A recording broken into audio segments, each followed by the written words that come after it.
Hello, hello everyone, welcome back. It's another Friday with Dannphan, and I hope you all are having a fantastic Friday. It's actually been pretty nice outside so far.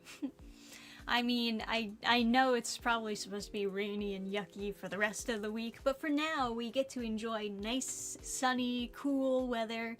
The perfect spring weather, in my opinion. It's when it's in that nice,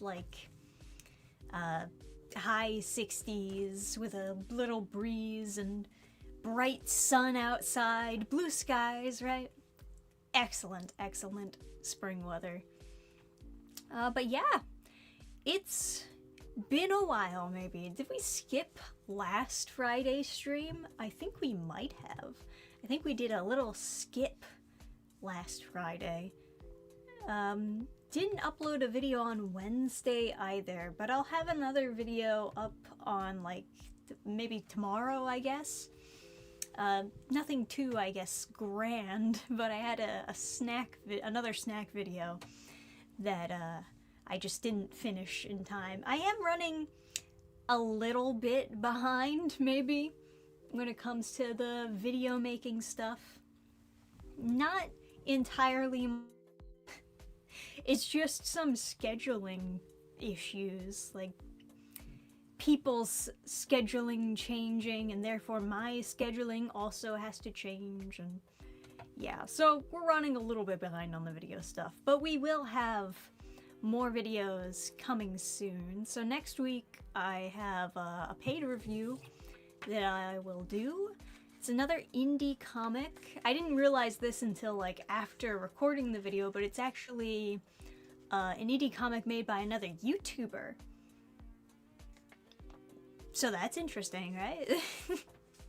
Maybe some of you know of this YouTuber, so you'll be interested to hear what I have to say about their comic now that I've read it. You can look forward to that review coming out, I guess, the next week. As soon as I get finished editing it and everything, I'll probably have that one posted on Wednesday. And then afterwards, Avengers Academy. We'll get back to reading Avengers Academy. I actually did a read-through. It's already recorded, I just have to do the editing stuff. But I did a read-through with the cringe comic peddler, the guy I go to get all of my cringe. He's actually the one who found Avengers Academy for me. So we actually did the read-through together, and that was fun.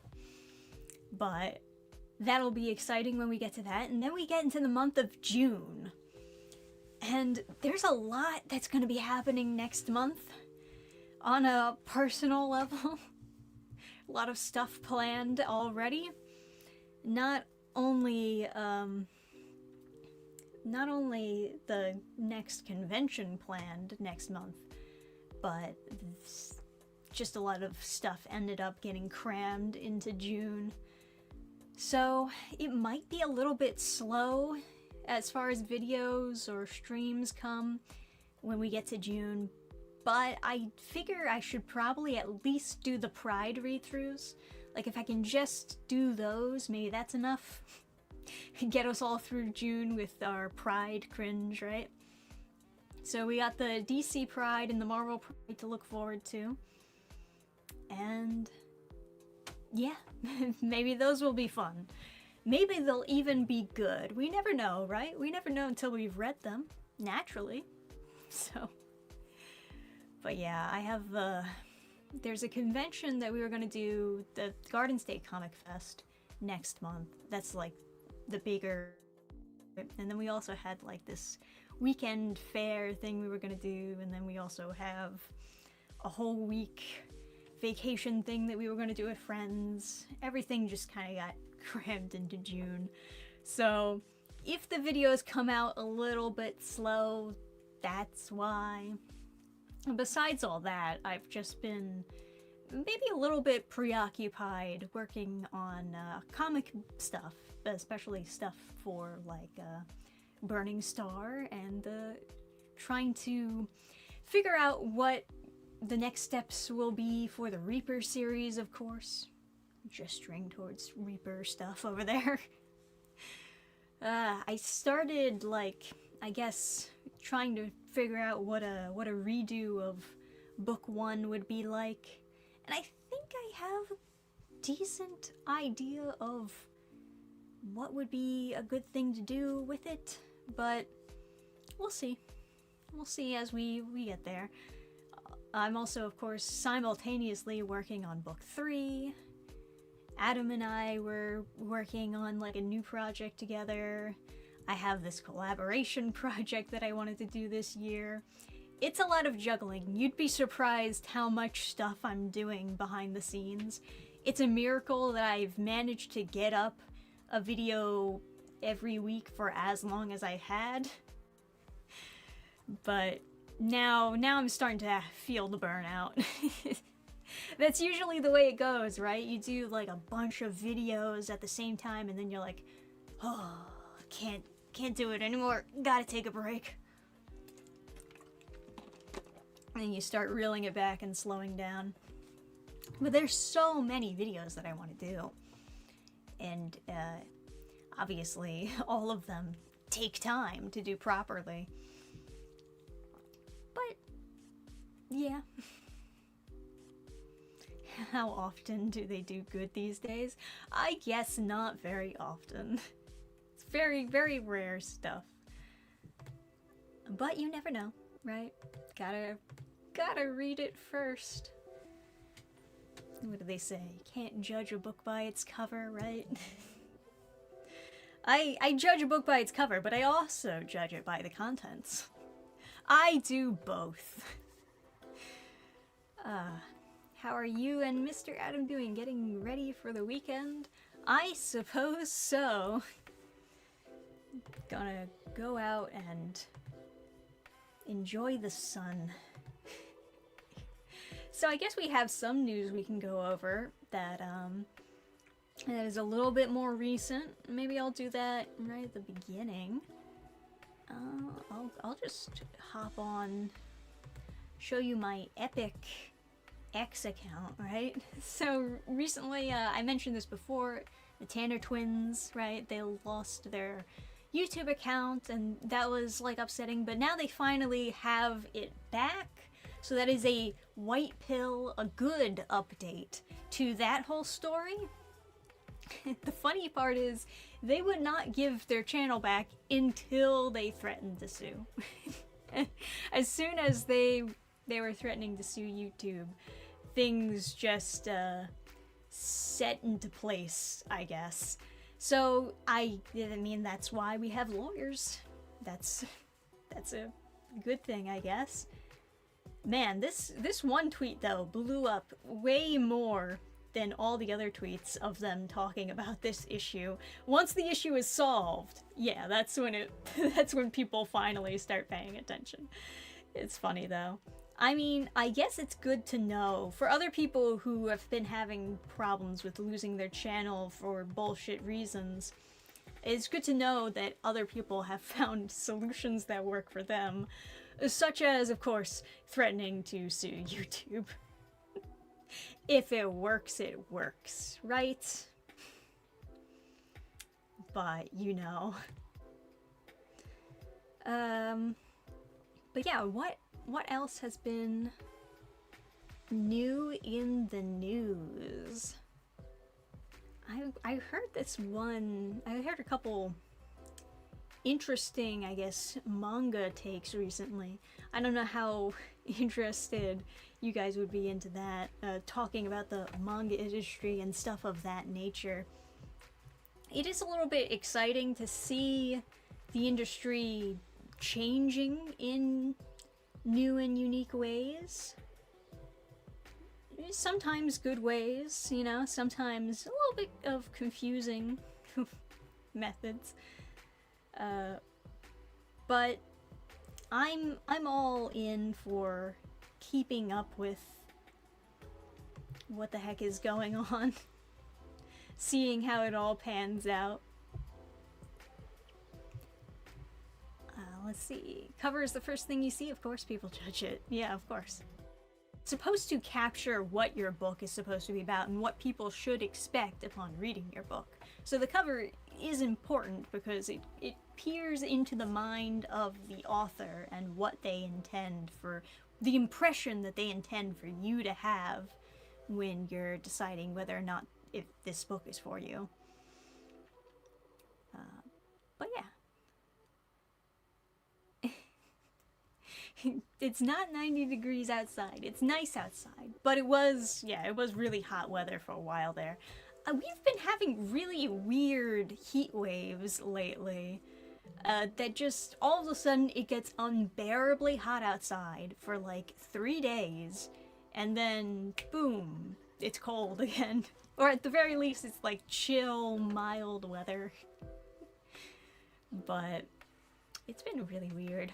I don't really know what causes the weird fluctuations in weather during certain seasons. It was kind of a weird winter too, wasn't it? Where we would have like one super warm day and then all of a sudden it's snowing outside. Let's see. What is the chat saying? Supposed to get a table at my local 4th Friday, but it got rained out. That sucks. I mean, there are some of these fairs that it's like rain or shine, you have to show up, so we have in the past gone to like a fair in the pouring torrential rain, just awful. We, of course, you know, you bring a tent to like shield yourself from the rain, but wind is blowing and it's just whoosh, flying everywhere. We're like scrambling to grab the tent. Just, man. We've done it before though, because, you know, rain or shine, this fair is happening. Be there or be square. Man. I wouldn't recommend it generally if you're doing a fair outside and it's pouring rain. But yeah. What else is going on? Weather here is bipolar, goes from cold to hot within minutes. I feel that. Boys had its season finale released. I think I did hear something about that.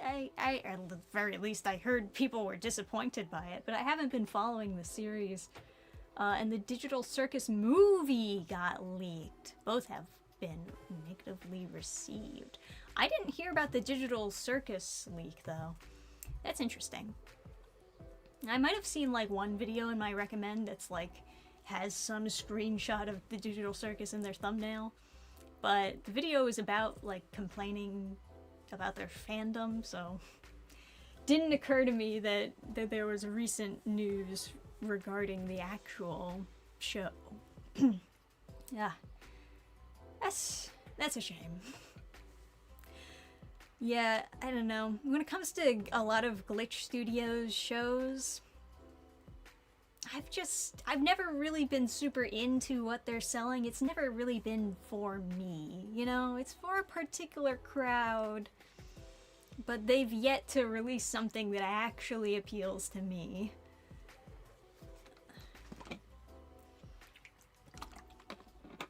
I think it's just for a much younger audience. That might be part of it. Like, young, edgy people, I think that's usually like where Glitch Studio aims for.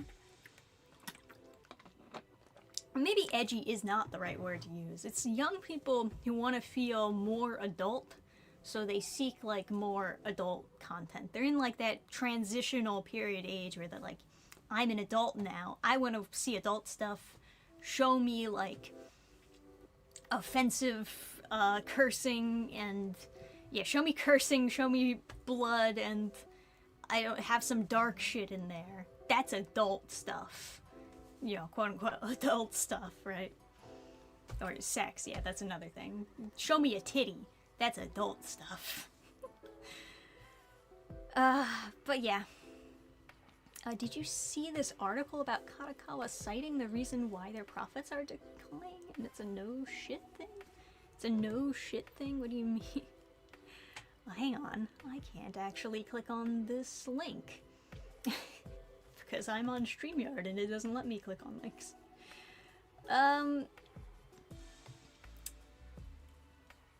Kadokawa was losing money? I thought they had an overall increase, but it wasn't from like manga sales, it was from like something else. I know that Kodansha apparently saw a decrease.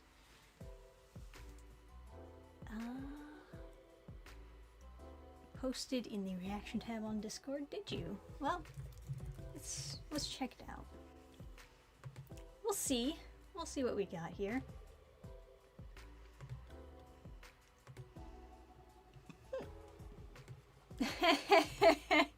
Okay, I see what you're talking about. Cites excessive reliance on the isekai genre as one of the major causes of decline in profitability. Oh, that's funny. That's okay. I see why you wanted me to react to this. Oh man. To be fair, people who really like the isekai genre, they do spend a lot of money on it. But when it's all you have to offer, it becomes all you're known for, and you cut out a big audience that you could have had. So I guess they figure, okay, maybe we did a little bit too much for a while there. I gotta read what they say. That's super funny. All right, and it recently published plan for the period between 2026 to 2030. Projection they're talking about. Kadokawa cites excessive reliance on existing winning patterns as one of the major factors contributing to the decline in profit across the publishing sector. That's true of like any media, honestly. Look at Disney. The excessive reliance on existing winning patterns. Yeah, that's true. It becomes so like paint by numbers, boring. Let's just use the same formula over and over again with no passion whatsoever. Yeah, absolutely. People get sick of that after. You have to constantly, maybe not constantly, but you have to every now and then provoke some kind of innovation, some kind of subversion from the usual, and not bad subversion. I'm not talking about the bad kind of subversion, but you know, you gotta spice it up perhaps a little bit. But you know. Let me see. The company has acknowledged a recent bias towards proven genres, such as isekai and naroke. Naroke? I don't know if I've ever seen that term being used before. Let me see. What is Naro/K? Or is it supposed to be one word and they just like got it cut off? Let's see. Naroke is a collective term for works originating from the Japanese web novel platform. Okay. Alright. So typically like yeah. I see what they're saying. I know exactly what they're talking about. Alright. Leading towards market saturation and worsening profitability. According to Kadokawa, the formulaic approach and clear lack of depth of content diversity is what's been preventing its domestic publication business from exploring new genres and taking on innovative projects. Like I said, that was one of the things that was really good about the manga industry, honestly, is the fact that they were so innovative and that they tried all these different unique genres that you wouldn't normally think to make a comic series about. And that was what was so great about it, honestly. But I don't know. There are certain part of it is like passing on the torch to new people who are in charge. Many times what happens is when you pass on the torch and you get a new CEO or a new editor-in-chief or whatever the case is, right? A lot of the times they're really scared of failing. And so in order to prevent that, they will try to just do what they think the previous person would do. And typically that tends to be repeating the same stuff that the company has been doing already. And choosing not to innovate, not to change anything, and, you know, formula. So I get it. I get why it happens. If you're really desperate to not be blamed for the fall of the company. But ironically, that can also lead to the fall of the company. Can lead to the exact opposite result. Let's see. While Kadokawa has been actively implementing measures and hiring more editors in order to expand the number of published titles without bearing a load on its staff, this has also proven to negatively impact its business, leading to an increase in titles lacking originality or quality. Damn. You know, when it comes to the isekai genre, I do feel like a lot of them fall under exactly that, lacking originality and quality. There's nothing inherently wrong with multiple people trying their hand at telling like the same kind of story, right? If you see a story being done and you're like, man, that's an interesting concept, but the writer's really bad at doing this cool concept, I understand it when you're then inspired to be like, I'm going to take that concept and I'm going to try to do it right. I'm going to try to do it good. But sometimes you're not good, and you just also do it in a very generic way. And then you get a million of generic copycats of something, and none of them are written well, and that can definitely lead to a problem, for sure. To tackle this issue, the company will focus on rebuilding its genre strategy while implementing stricter criteria for greenlighting projects. Okay, that's fine. I'm curious what criteria would be, because I can't imagine that they want to completely stop doing isekai content.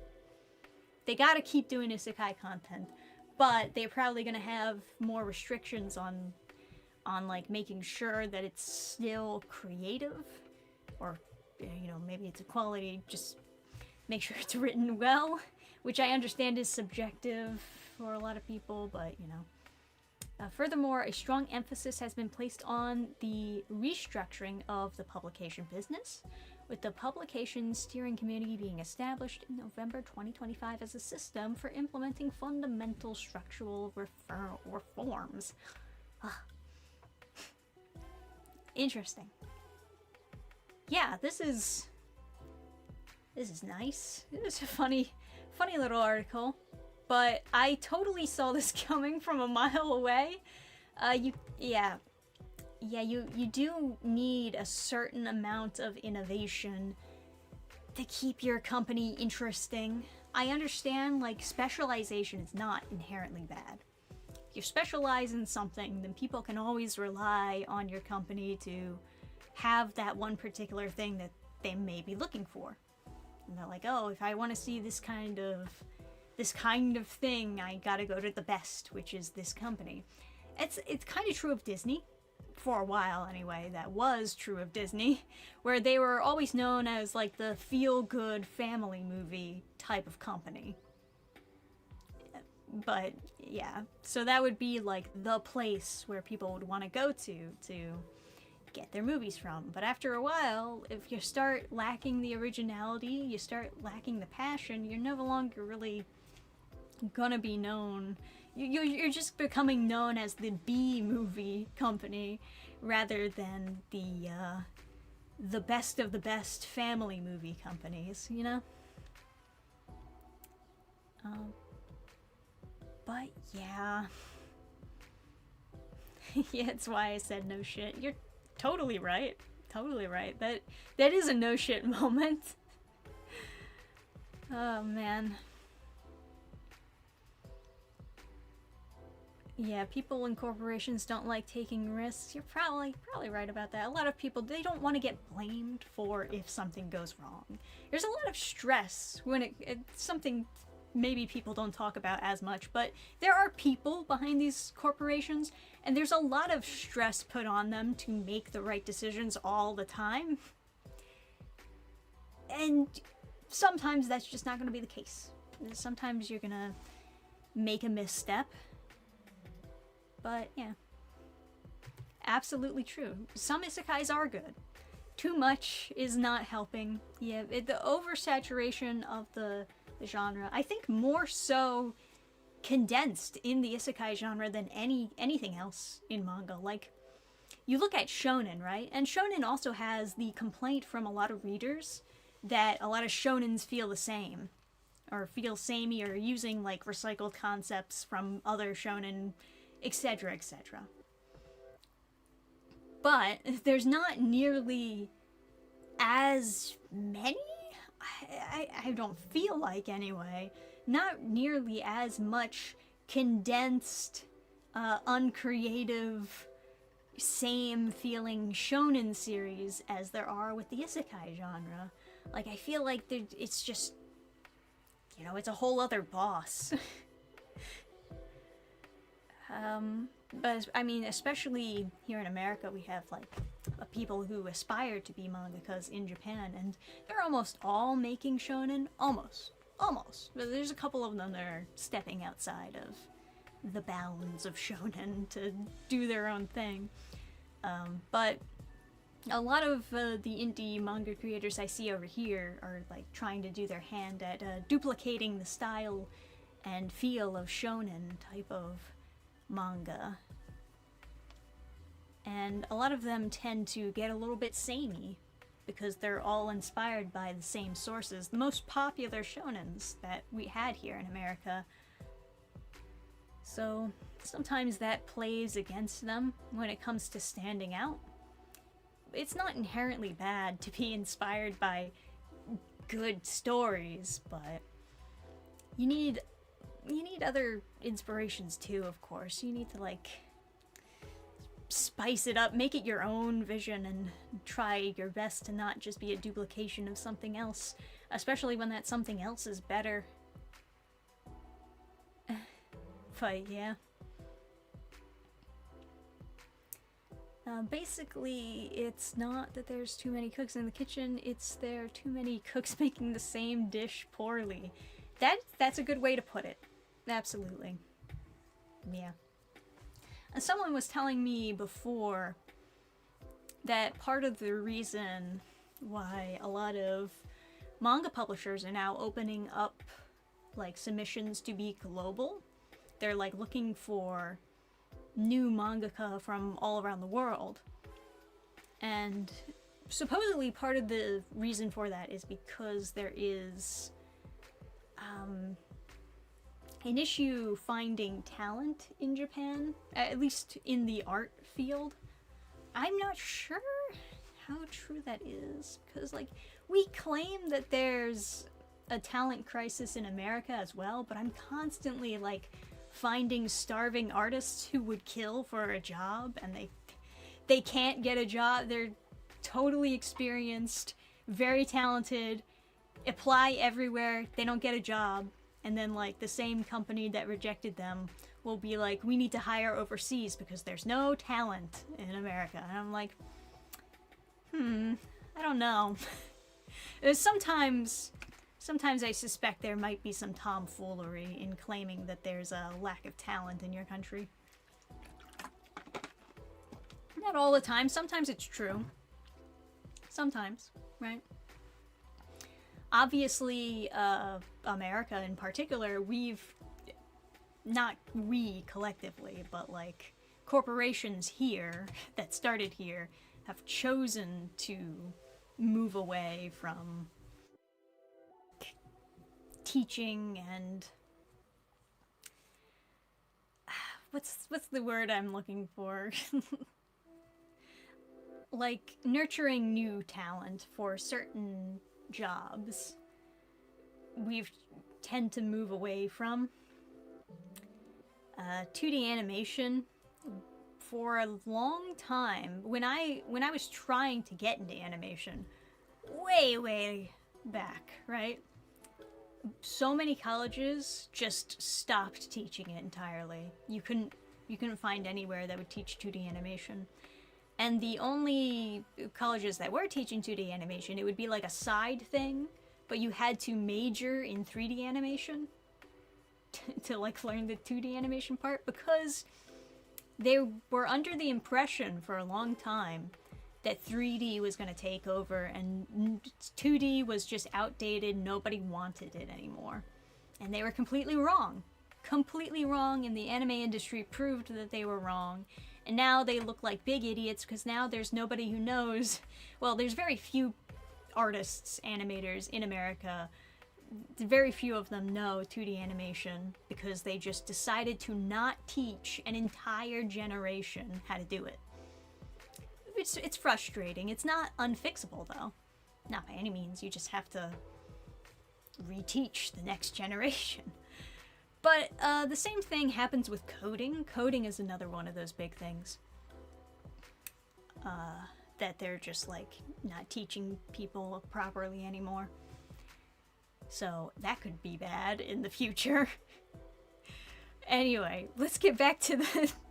let's stop doom posting and get back to the main topic of discussion, huh? Would like more sci-fi stuff, because that's pretty much dry in current. Going around Gundam. Yeah, you know, I haven't been craving sci-fi stuff, but I do have a couple of sci-fi shows that I've been looking to watch. I got a bunch of anime that's just been bookmarked for a while now.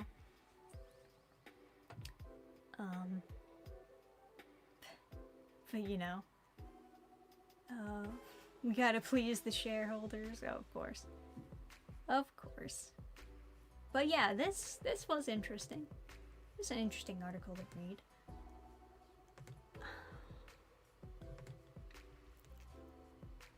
Anyway, well, where was I going with that when I was talking about a lack of talent? I was gonna say, like, I think another big reason why so many manga publishers are opening up to more global talent is because they need a lot more creators if they are going to be extending their publishing business globally, because manga exploded for a while there, and it's finally at the point where it's becoming more mainstream in other countries. So there's a lot of potential that publishers see in expanding and not just making content for Japan, but going forward with their business to make content for all kinds of different countries. However, you know, obviously there's not really enough content or enough creators to put out that much content that they would need to make that work. So I think that's another big reason why they need to go forward with looking for talent overseas. And also, like, I guess if you're going to make content for other countries besides just focusing on Japan, you probably want someone with a perspective native to said country. With that in mind, they might be looking for more American mangaka, and that would be interesting to see some aspiring mangaka here in America actually get their debut in Japan. Maybe that would grow into something. Not sure, but there are a couple people. There are some foreigners who have managed to get published in Japan, of course. It's interesting. It's not at all easy. And yeah, there was this... Part of the reason why I was bringing it up, I guess, is because there was this one post that a former mangaka was posting on Twitter that was kind of interesting, talking about this exact subject, about foreigners becoming mangakas and why so many of them get rejected, despite the fact that they have, like, good storytelling skills, they have good art, they get rejected anyway. Why is that? Why does that keep happening? Well, he kind of talks about it a little bit here. And basically he's talking about, like, the reason is something that a lot of foreigners can't see, don't understand, and that would be, like, what he calls manga grammar. Essentially saying it's like the style of how you tell the story and the style of the art itself and how you do the panelings and the flow and the emotional progression of the characters. All of that is done, like, differently depending on, like, what country you're from, because you've despite the fact that you might really like manga, you didn't grow up with it the same way that someone in Japan did, and you're not entirely used to that type of storytelling. So it's kind of like this invisible thing about the style that you might not be able to see or notice is different in your writing or in your art, but people in Japan can see it, and they see that and they're like, ooh, this is different, this is off-brand from manga, this is not real manga, this is fake manga, right? Even if you are published in Japan, even if you get your manga deal, a lot of readers in Japan are gonna be like, this is weird, this is not right, not quite right, the art is nice, the story's nice, but it's just not manga, you know? And that is a little bit spooky. It's spooky in the sense that, like, there could be something off about your manga and the way that you try to do your manga that you can't see that they can. It's very difficult to fix something that you're not even really quite aware of. And it's not even that it's wrong, right? It's not even that it's done poorly, it's just different. Have anything that's too different from the usual stuff that they publish in their manga magazines. It is very reminiscent of when manga was brought over to America, and publishers here were like, we need to make this manga something more familiar to comics, to how we do comics. We need to make it a little bit more localized. We need to flip the format so that it's read left to right. You know how they did those old edits for manga? I think I have one of the old edited Inuyasha manga somewhere around here. But yeah, very old school type stuff.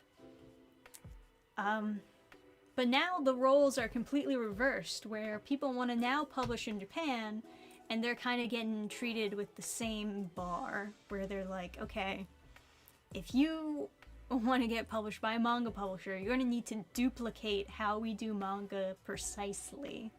If you can't get the manga grammar correctly, it's no good. Can't publish you.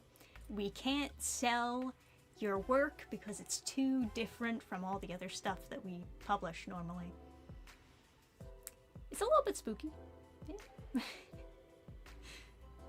But very, very interesting.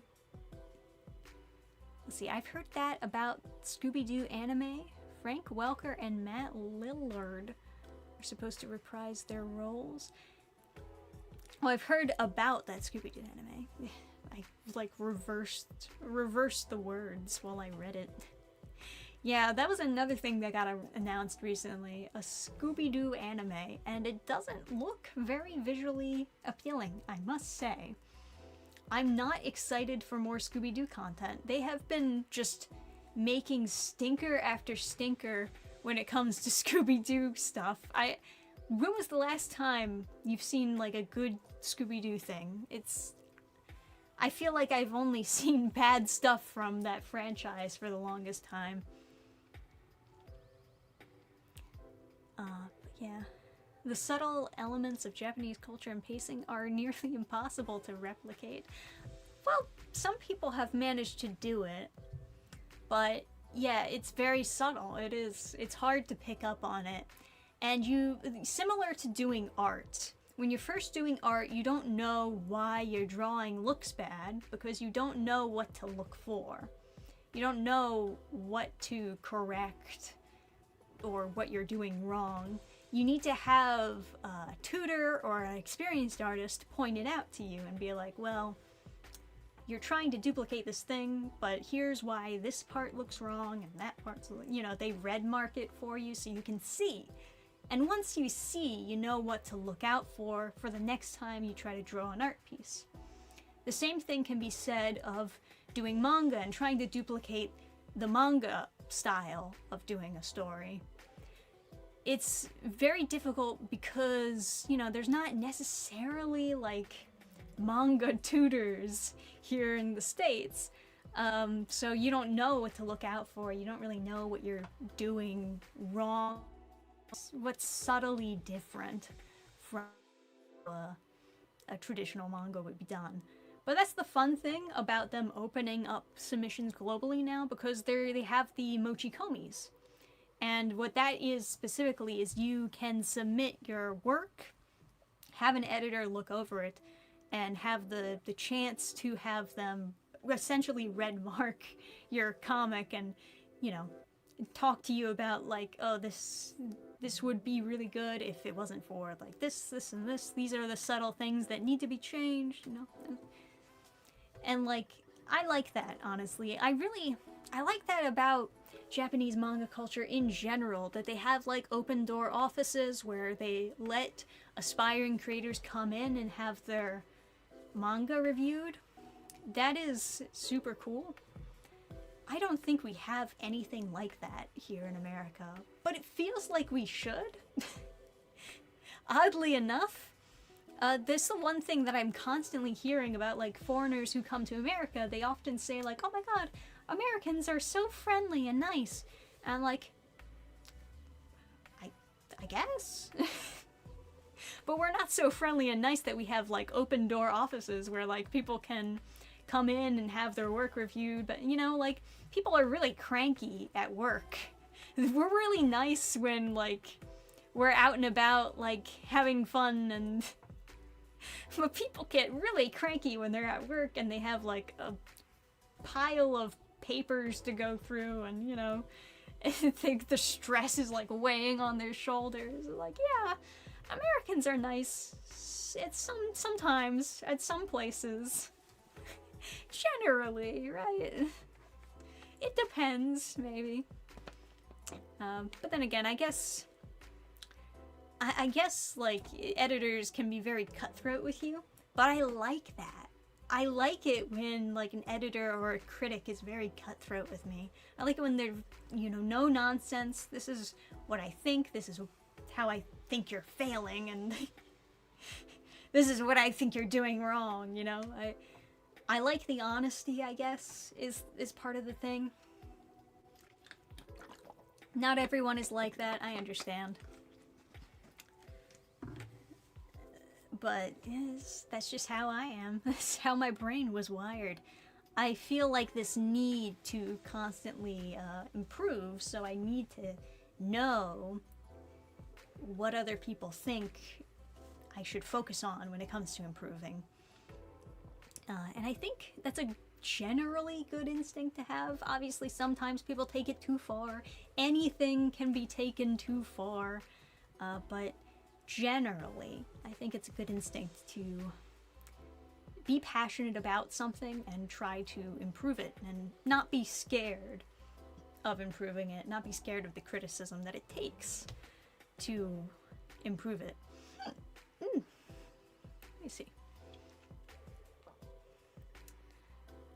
Last good Scooby-Doo thing I saw was Scooby-Doo Mystery Incorporated. Yeah, you know, I hear people talk about that show for sure. Tony Valentine, or Valentente. French mangaka. That's why I can't pronounce it, naturally. Sells in Japan. That's pretty cool. Let's see. I wonder how much of the judges reject a certain comic due to politics, jealousy, sabotage. I don't know, honestly. I think when you have, for example, with these manga competitions, Sometimes there's just one judge. And obviously when you just have one judge, it's gonna be from a very biased perspective of stuff that they personally think is good. And that's something to always consider. Another thing is sometimes they have essentially a list of what they're looking for a published work or for a contest winner. And, you know, they're not really upfront in their competition or in their submissions about what they're looking for. So you don't know. You're submitting a romance, right? But what they're actually looking for is some, like, adult horror thing. But you don't know, so, you know, and you'll put in all this work to try to get that published, but you'll get rejected, not because it's necessarily bad, but it's just because that's not what they were looking for to begin with. I kind of get the frustration when it comes to that. But I don't know if there's always necessarily a personal reason. In fact, I think maybe if there is, like, some sort of personal reason behind it, it's usually very rare. Rare, but, you know, unacceptable whenever it happens, but very rare that it happens at all. Live-action Scooby-Doo movies are pretty good too. I don't know about that, but I remember I enjoyed them when I was a kid just because they were live action, and, like, obviously the actors were, like, very good at playing their roles, and it was very enjoyable to watch. But were they actually good movies? I don't know. Maybe debatable. Let me see if I can pull up the Scooby-Doo anime for you guys to look at. Man, there's a lot of manga news, I guess, recently. Manga anime news. I have to scroll through a bunch of different articles to, like, find the Scooby-Doo anime one. But I swear there was a post about this. I just gotta search my Palantir for it. Ugh. Coming across a couple demons on my way. Where is it? Oh, there it is. Haha. So it's Yokoso Scooby-Doo. That's the official title. It's going to stream... Okay, I'll share my screen so you can see it. It's going to stream exclusively on Tubi in North America, and then on Cartoon Network it'll stream in... So it is still, like, being restricted to, like, Warner Brothers type of channels. But it's anime, guys. It's anime. See? They have... Well... Yeah. It's a much more cartoony anime. Now, from what I understand, for those of you freaking out, like, did they race up Fred, or who is that guy? New character. These are all new characters in the front. It's just Scooby and Shaggy that are the OG characters featured in this film. Everyone else is gone. These are all just new characters that they were just in Japan. These are, yeah, all three of these people are Japanese. That's a dog, but it's a Japanese dog. So, there you go. And, it's anime now, because they're in Japan. They're in Japan. There's a cherry blossom on the Mystery Machine, and on the side of it, it says Mystery Machine in Japanese, hiragana, right? There you go. Looks like they're fighting, well, not fighting, but looks like they're solving the mystery of some, like, Japanese ghosts or yokai or something. That's kind of cool, right? I gotta be honest, I'm not a fan of this style. It's not bad, it's not badly drawn, it's just, it makes me think of, like, My Adventures with Superman, or, like, you know, like, not... It doesn't make me think of good things. Nothing, it's not badly drawn, but, you know, it's not excitable. It kind of looks like Velma. It looks a little bit Velma-esque. Mystery Machine. Yeah, there you go. But yeah, it's anime. Please enjoy this super chat. Thank you, Maverick. I appreciate you. Always appreciate you, for sure. So I think it is actually done by a Japanese studio. That's the funny thing about this. It looks like it's done by like your standard Cartoon Network people. It looks like it's done by the same people who did like My Heroes with Superman. But no, it is done by a Japanese studio. Now don't look it up. Don't look up the Japanese studio that did it, because I want to surprise you guys.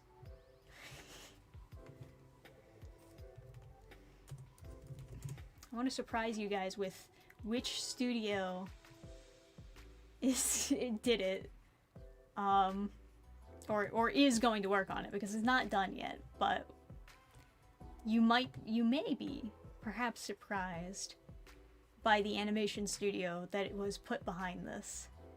Let me make sure I got the...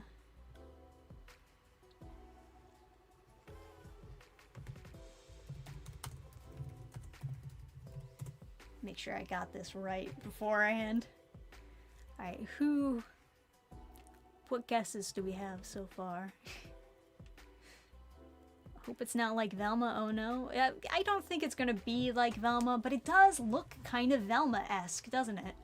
Maybe a bit better looking than Velma. But like, you know, around that kind of thing.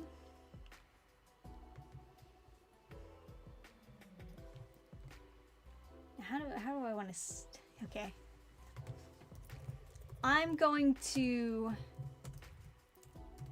pull up a picture of another anime that this studio has done. And watch your faces in awe. If I can just find like a really good screen cap of this anime that they've also done. Same studio. Man, I wish can I find a good screen cap? Come on, give me some good, fucking... Brave search results suck.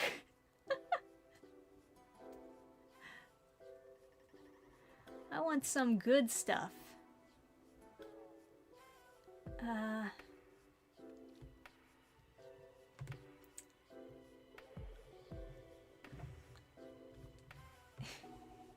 Well, I'll give you a hint. It's a horror anime that you would not expect. Alright, I can't find a good screen cap, so I'll just go with this.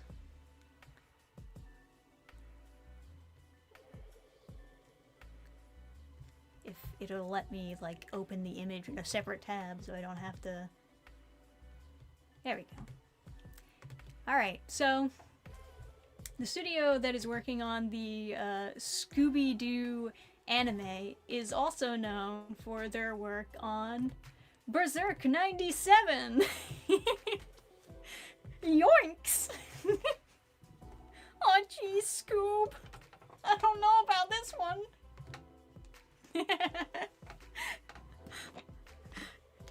Jankies, that's all I got to say.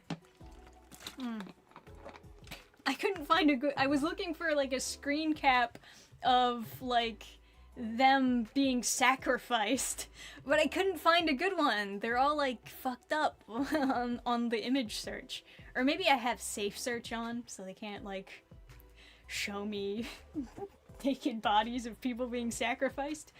But you get my point.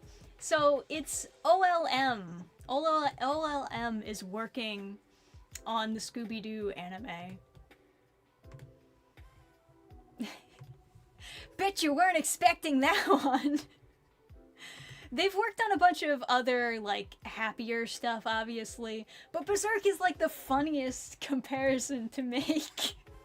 when it comes to like comparing their past works to what they're currently doing with Scooby-Doo, where it's all like, haha, my adventures with Superman, super colorful.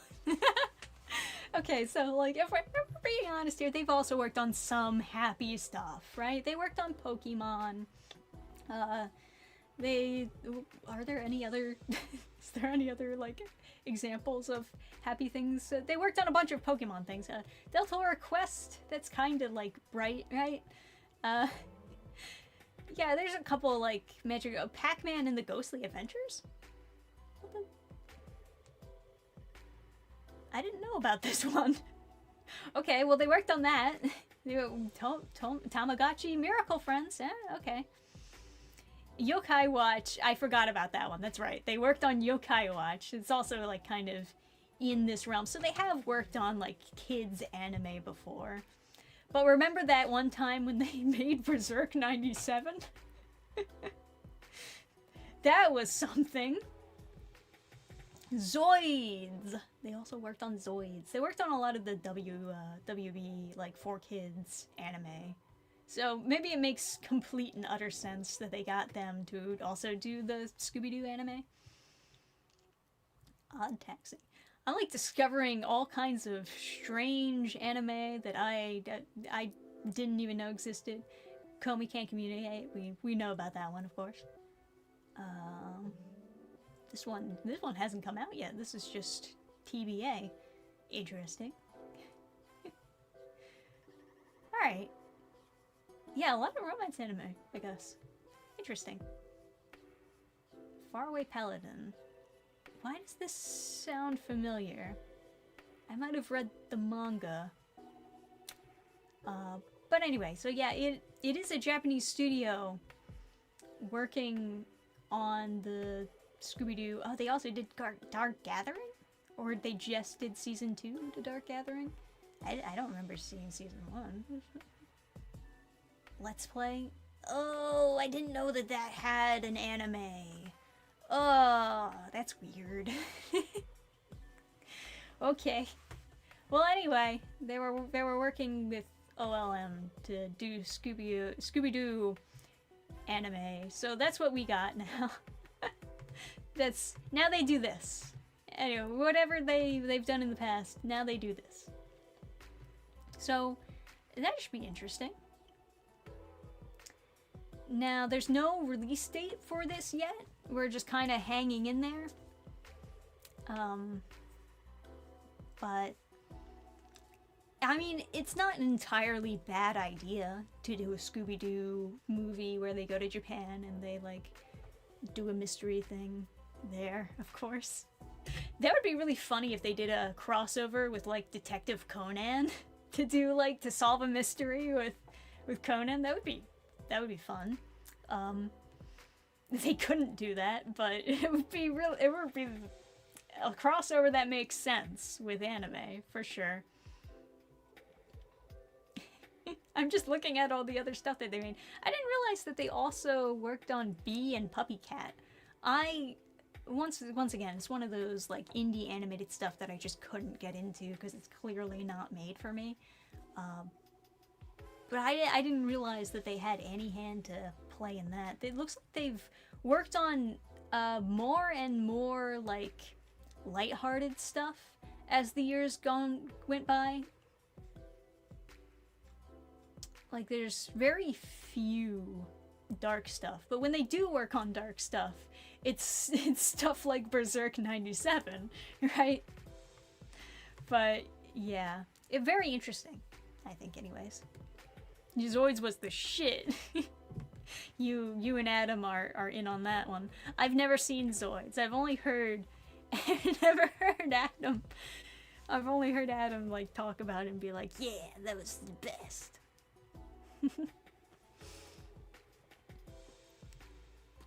But yeah.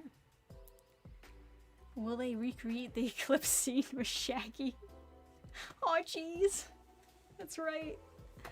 Oh god, that was so funny. What the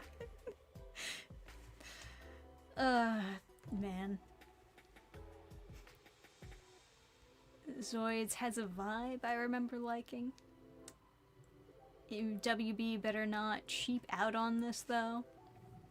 Yeah, I don't know. I don't know. I feel like it's something that they'll try to make good. That doesn't mean that it'll be good, but they'll probably try to make it good. We'll see, right? Yes, Scooby-Doo Detective Conan crossover sounds like the funniest thing ever. It could work, though. They're both solving mysteries. I mean, Detective Conan would do a much better job at actually solving the mystery. I haven't watched that many Scooby-Doo movies, granted. But every time I watch Scooby-Doo, I just remember thinking, like, by the end, when they actually solve the mystery, the way that it's written, it's not written like a traditional mystery story, right? Where you're collecting clues and then eventually reach your conclusion. There's very little clues that they actually collect. And then a lot of the clues that they bring up, like, you don't even know about until, like, the last 10 minutes of the actual movie. Like, they just bring up, oh, by the way, off screen, I also found this clue. And it's like, well... Wish I could have been there to see that. But I guess I get it. Mystery stuff seems kind of intimidating to write, honestly. I've never really done a mystery myself. But it's probably best that I haven't, because I don't have as much experience with actually reading mystery stories. For the closest I've gotten is like Scooby-Doo and Detective Conan and I guess end of list? I mean, there's the Apothecary Diaries, right? But it's not really a mystery. It's like another one of those things where it's like you would have not really known about it until, like, the main character explains it. Like, there's no way for you to actually guess the twist or the answer, I guess, to the mystery. Oh yeah, I remember that. The Scooby-Doo had a bunch of crossovers with a bunch of random, really fucking random IPs. I do remember them doing the crossover with the Supernatural show. That's such a weird choice. To some extent I get it, right? Because they're hunting monsters. And also, like, they're expecting the Scooby-Doo crowd to already be grown up, so to already be watching Supernatural. But still, though, a lot of their crossovers are with adult IP, or maybe you could argue, well, Supernatural is teenage IP, but, like, still, you know, not other kid IP. Because they also did, like, an example of them doing a crossover with kid IP would be like the Johnny Bravo crossover, which was actually pretty good. I enjoyed that one when that happened. And that also made more sense because it's other Cartoon Network shows.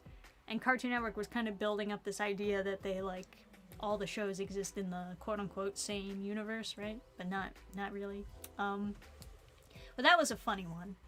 And then they have, like, all these other random crossovers that are not child IP, are not Cartoon Network, they're just random. Like, doing the crossover with Supernatural. They did a crossover with Jeff Dunham.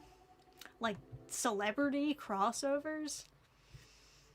It is just weird. I just don't get it.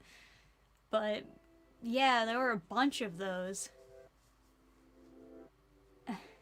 But, yeah. Scooby-Doo and Batman. Yeah, that's right. That also happened. That's another child IP that was decent. What other Scooby-Doo crossovers? I wonder if there's just an online list of all the crossovers that they've done.